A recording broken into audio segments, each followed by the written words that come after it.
Because the moment you cut contact and stay gone, something in their mind snaps. Not emotionally, psychologically. You've removed their mirror. And narcissists don't function without reflection. They don't move on the way healthy people do.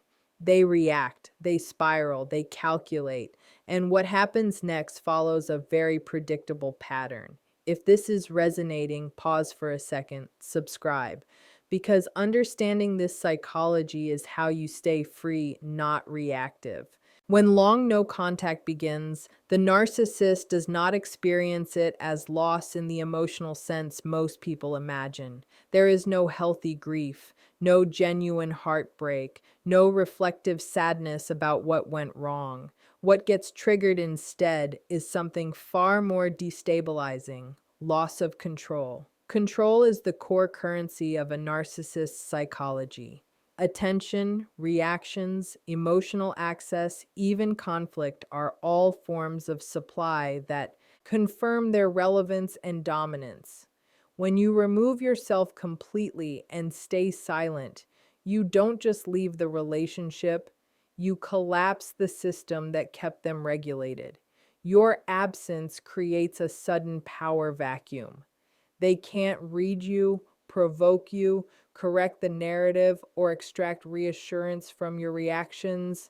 That silence becomes an unsolvable problem. In the early phase, their mind searches for familiar levers. They replay past interactions, not to understand feelings, but to locate influence points. This is why no contact feels so jarring to them. They are used to pressing a button and getting a response. Silence offers no feedback. The brain of a narcissist is wired around external validation, so when that feedback loop disappears, anxiety spikes. That anxiety quickly converts into irritation and then into rage, because rage feels more powerful than helplessness. What looks like missing you from the outside is actually frustration at losing access. They don't miss your presence. They miss your availability. They miss knowing they can still affect you. This is why they may test boundaries with indirect actions like watching, asking others about you, or making symbolic gestures meant to provoke curiosity or guilt. Each attempt is a probe, a way to see if control can be reestablished. The longer no contact lasts, the clearer the message becomes. They no longer have authority over your emotional world. That realization is deeply threatening to a narcissistic identity. Without control, their self-image destabilizes because they define themselves through impact on others. Your silence doesn't communicate anger or rejection, it communicates independence. And independence is the one thing a narcissist cannot tolerate because it proves they are no longer central, no longer necessary, no longer in command. Silence feels like rejection to a narcissist because their sense of self is built almost entirely on external feedback. They do not carry a stable internal identity the way emotionally healthy people do. Instead, they regulate their self-worth through attention, reactions, validation, and emotional engagement from others. When you go no contact and stay silent, that stream abruptly shuts off. To a narcissist, silence is not neutral, it is not peaceful, it is interpreted as dismissal, abandonment, and humiliation all at once. In their mind, being ignored equals being devalued. Even negative attention feels better to them than none, because anger, confrontation, and drama still confirm significance. Silence, however, offers no proof that they matter. There is no emotional echo to orient themselves around. This creates a sharp internal discomfort because they are forced to face something they avoid at all costs: the possibility that they are no longer important in your world. What makes this worse is that narcissists are highly attuned to social hierarchy. They constantly scan for signs of dominance and submission. When you stop responding, explaining, defending, or reacting, the power dynamic flips. They are no longer choosing distance. Distance is being imposed on them. That loss of perceived status is experienced as rejection, even if you never said a word. This is why silence often provokes stronger reactions than confrontation. Arguments still allow them to feel engaged, superior, or influential. Silence removes the battlefield entirely. There is nothing to win, no role to play, no audience to perform for. Internally, this triggers shame, but shame is intolerable for a narcissist. So instead of processing it, they convert it into anger, contempt, or fantasies of retaliation. They may tell themselves you are immature, cruel, or weak for disappearing, but that narrative exists only to protect their ego. Beneath it is a deeper truth they cannot admit. Your silence proves they no longer control access to you. And for a narcissist, rejection is not about losing love, it is about losing relevance. Your lack of response becomes undeniable evidence that their presence is no longer required, and that realization cuts deeper than any insult ever could. After long no contact, narcissists often move through a predictable internal cycle of confusion, rage, and calculation. It doesn't always happen in a clean order, and it doesn't always show on the surface. But psychologically, the pattern is consistent. At first, confusion sets in because silence disrupts expectation.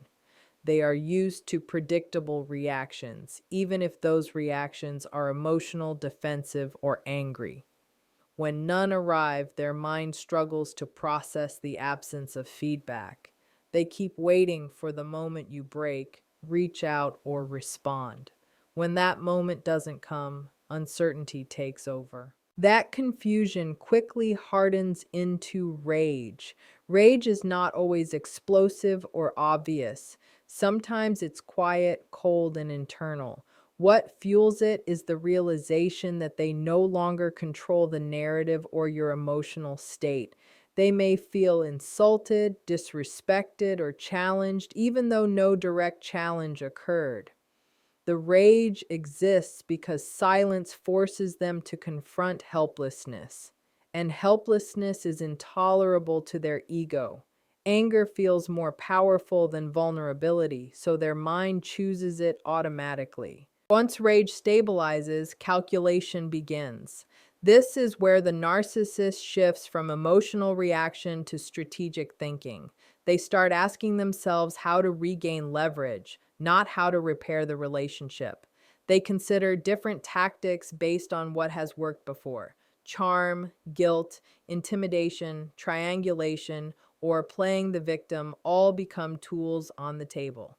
Every move is measured by one question: will this get a reaction? During this phase, they may appear calm or even indifferent on the outside, but internally they are running scenarios. Should they reach out directly or wait? Should they pretend they've moved on to provoke jealousy? Should they smear you to protect their image? Each option is evaluated for its ability to restore control or at least preserve their sense of superiority. If none of these strategies succeed, frustration deepens. They may retreat temporarily, telling themselves they are done, but this withdrawal is rarely about closure. It is about regrouping. The cycle can repeat if they sense even the smallest opening. Long no contact breaks this cycle not by defeating them, but by starving it. Without feedback, confusion has nowhere to go, rage has no target, and calculation becomes pointless. Ego injury is the real wound that gets exposed after long no contact, and it cuts far deeper than most people realize.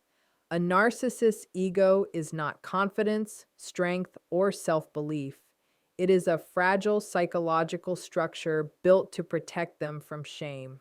Everything they do, the charm, the control, the manipulation, The image management exists to prevent one unbearable feeling from surfacing, the feeling of being insignificant. When you go silent and stay gone, that protection cracks. No contact sends a message without words. It says, "You no longer define my emotional reality."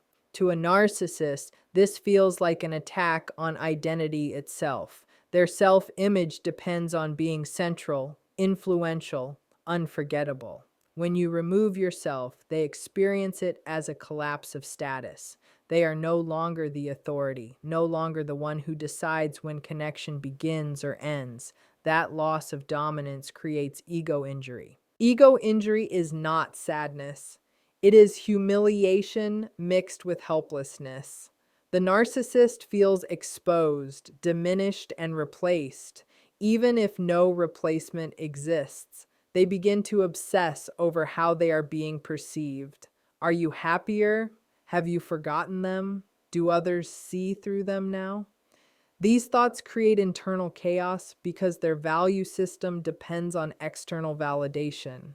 Without your attention, their internal balance destabilizes. This injury often produces extreme reactions. Some narcissists lash out aggressively, attempting to reassert superiority through insults, threats, or smear campaigns.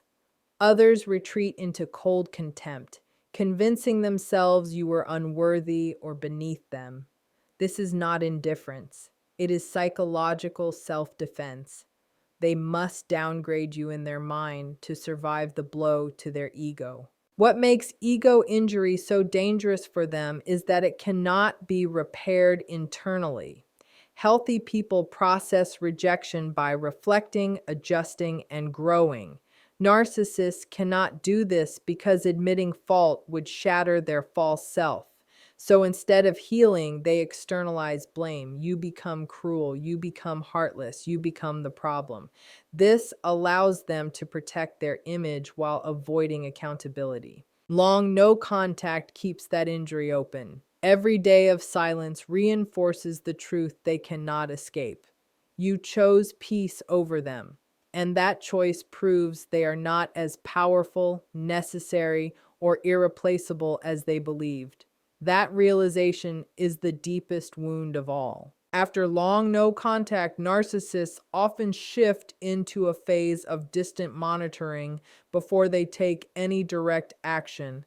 This stage is quiet, subtle, and easy to misunderstand. On the surface, it may look like they've moved on. In reality, they are watching, not out of care or nostalgia, but out of surveillance. Monitoring allows them to gather information without risking rejection or further ego injury.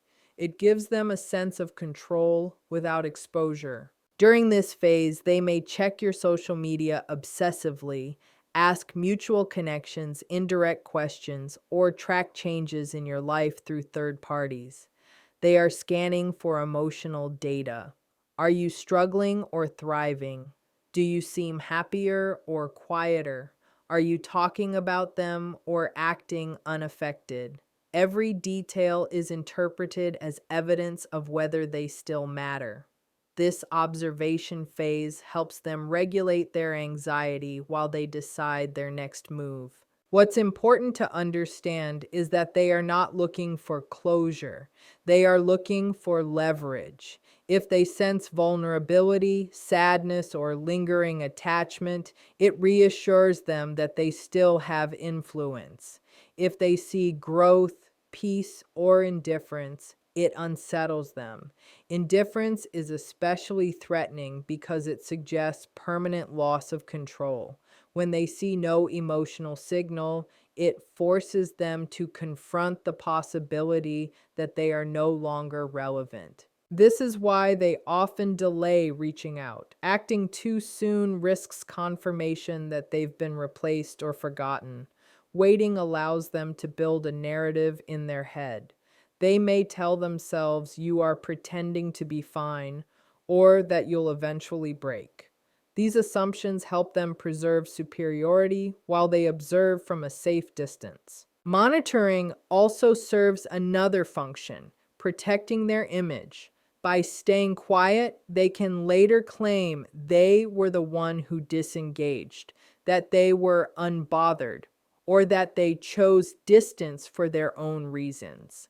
This narrative matters deeply to them, especially in social environments where reputation equals power. If they eventually act, it is usually calculated, not emotional. The move is based on what they think will produce the strongest reaction with the least risk. Long no contact disrupts this phase by offering no data. When there is nothing to observe, no emotional trail to follow, their monitoring becomes pointless. And when observation fails, control slips further away, leaving them frustrated, uncertain, and exposed. As time passes and no contact remains unbroken, hoovering attempts don't disappear, they evolve. Early attempts are often impulsive and obvious, driven by panic or irritation. But after long no contact, narcissists become more strategic. They learn that direct approaches may fail, so they adjust tactics to bypass your defenses without triggering immediate rejection. This is where their behavior can feel confusing, subtle, and even harmless on the surface. Strategic hoovering is designed to look low risk. Instead of emotional declarations, you may see neutral messages, practical questions, or accidental encounters. They might reference shared history casually, send something that appears unrelated, or show concern without commitment. The goal is not reconciliation. The goal is engagement. Any response, even a cold one, confirms access still exists. Once access is reestablished, control can slowly be rebuilt. Another common shift is indirect hoovering. They may use third parties to pass along information or create curiosity. Mutual connections might mention them out of nowhere, or you may hear that they are struggling, changing, or doing exceptionally well. These narratives are planted intentionally. They are meant to trigger empathy, guilt, jealousy, or self-doubt, emotions that reopen psychological doors without direct contact. Timing also becomes deliberate. They may wait for moments when you are more likely to be vulnerable: anniversaries, holidays, birthdays, or periods of visible stress or success. Success is just as triggering as hardship because it threatens their ego. Reaching out during these moments allows them to test whether they still hold emotional weight in your life. What makes long-term hoovering dangerous is that it often mimics maturity. They may appear calm, respectful, even self-aware. But this is not growth. It is adaptation. Narcissists learn patterns the way strategists do. If chaos no longer works, they try composure. If charm failed before, they try neutrality. The core motive remains unchanged: regain relevance and influence. If these refined tactics fail, frustration intensifies. Each unanswered attempt reinforces the same message no contact has been sending all along. Access is permanently revoked. At that point, hoovering either escalates into hostility or collapses into withdrawal. Long no contact is effective not because it changes them, but because it removes every incentive. When strategy yields no reward, even the most calculated attempts eventually lose momentum. When narcissists can no longer regain control after long no contact, they don't sit with the truth of what happened. They rewrite the story. This is not lying in the casual sense. It is psychological survival. Their mind cannot tolerate a narrative where they were rejected, powerless, or responsible for the collapse, so reality is edited until it no longer threatens